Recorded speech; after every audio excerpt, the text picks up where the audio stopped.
Center Hannah Storm, Jay Harris, and what a fortnight it's been for the Pittsburgh Steelers. Here's what the last 2 weeks have been like for Pittsburgh. The last time the Steelers played was September 28, 9:30 a.m. Eastern Time.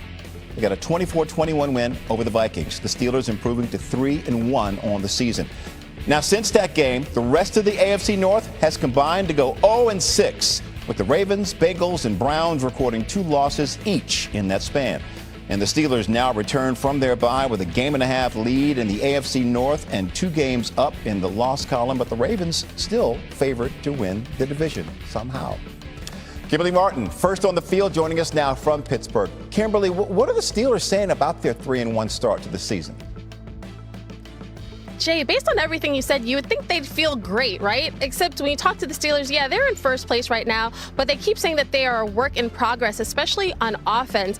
And that's because all 3 of their wins have come in one-possession games where they've won the turnover battle. So it's no surprise when Mike Tomlin was asked, what areas on offense do you need to improve? He said, all areas. Yeah, we've had moments, but we got to keep pushing and we better keep on winning along the way.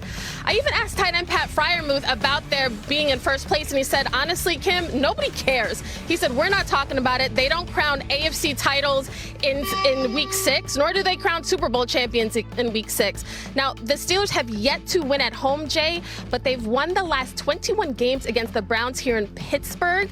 So the Browns are hoping they're on their high horse a little bit. At least that's what Grant Delpit, their safety, told me. He said, you know what? I hope they're coming in confident. I hope they're on their high horse, and we can knock them off. All right, Kimberly, thank you so much. We're going to check back with you in a bit for more on Dillon Gabriel's second career start for Cleveland. Hannah? We're counting down the kickoff, Jay, with more on this matchup ahead of the NFL Countdown. Teddy Bruschi joins us. Teddy, this has been a really one-sided rivalry when the Steelers are the home team. 21 of their last 22 meetings they won in the Berg. So how should their defense approach facing young Dillon Gabriel?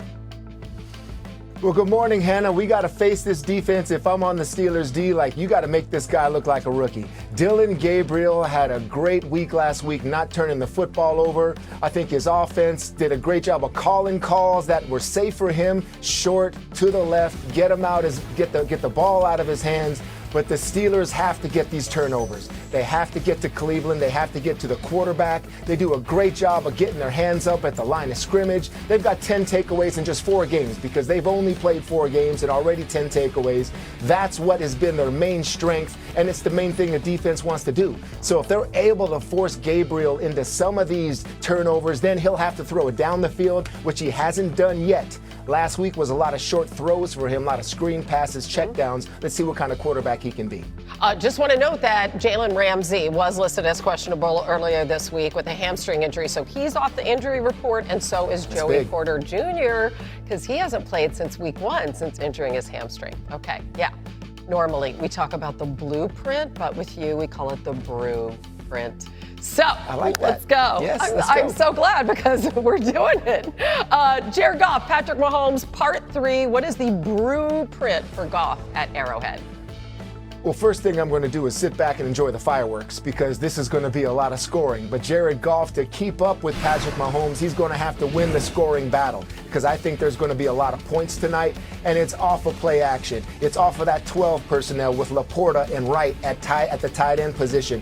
He is so good at play action. He reminds me of Peyton Manning when I used to play against Peyton, and he used to put that ball out just like that, and you get sucked up as a linebacker, and then he's throwing it to the flat just like that. So whatever they can do to stop, to get the run going so Goff can hit it down the field because Patrick Mahomes is going up against a Detroit secondary that's very beat up.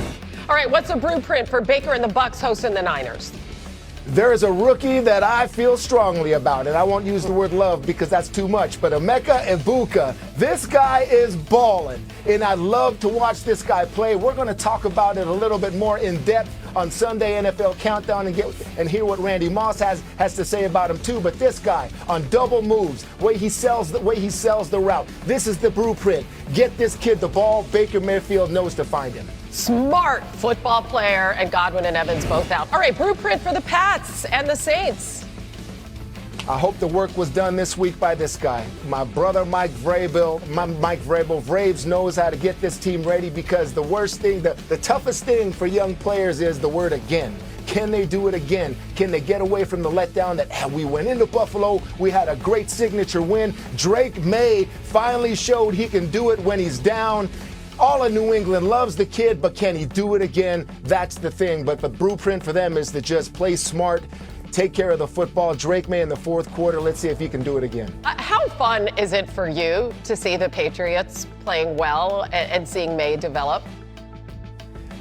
It's awesome, really, for me, and especially knowing who's calling the shots. A guy I played with, the locker was right there next to me, a member of the Backerhood and Mike Vrabel. I'm cheering for them while we're watching the games, like, oh, maybe I shouldn't be cheering for them, but I'm like, forget it. I am. These are my guys, so I hope they get the dub today. Man, you're human. No, we will take it, Teddy.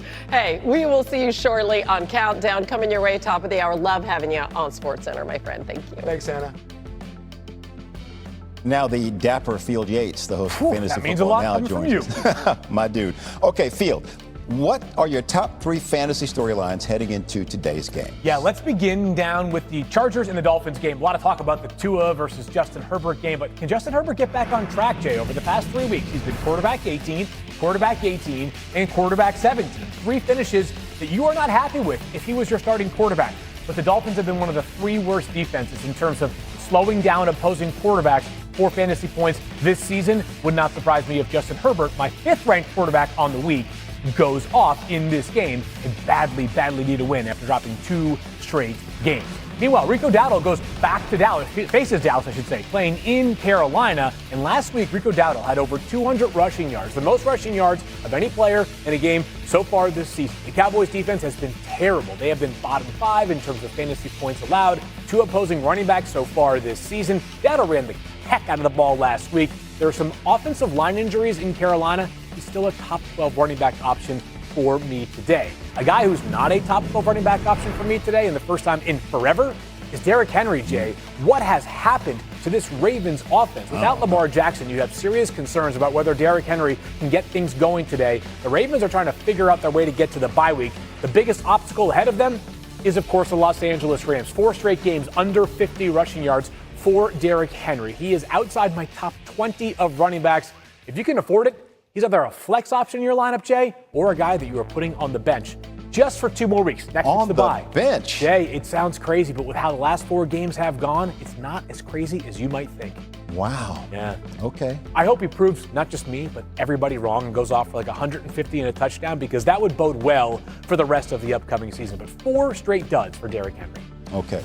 Thank you, Field. Thank you. Much more on Field, from Field on Fantasy. Today, the Jaguars coming off that Monday night high of beating the Chiefs, but need to steady themselves for the next challenge at home. The Seattle Seahawks. The Hawks have won 8 straight on the road and travel for an early East Coast game to meet one of the NFL's more surprising teams under new head coach Liam Cohen. The Jags sitting at 4-1. Going into one of just 2 matchups this weekend featuring winning teams. And first on the field in Jacksonville is our Dan Graziano at Everbank Stadium. What are the Jags saying about how to keep that hot start going today? Yeah, Hannah, they're really happy with the way the defense has played, particularly the way they've been able to take the ball away from the opponent. 14 takeaways for the Jaguars in their first 5 games after having only 9 all last season.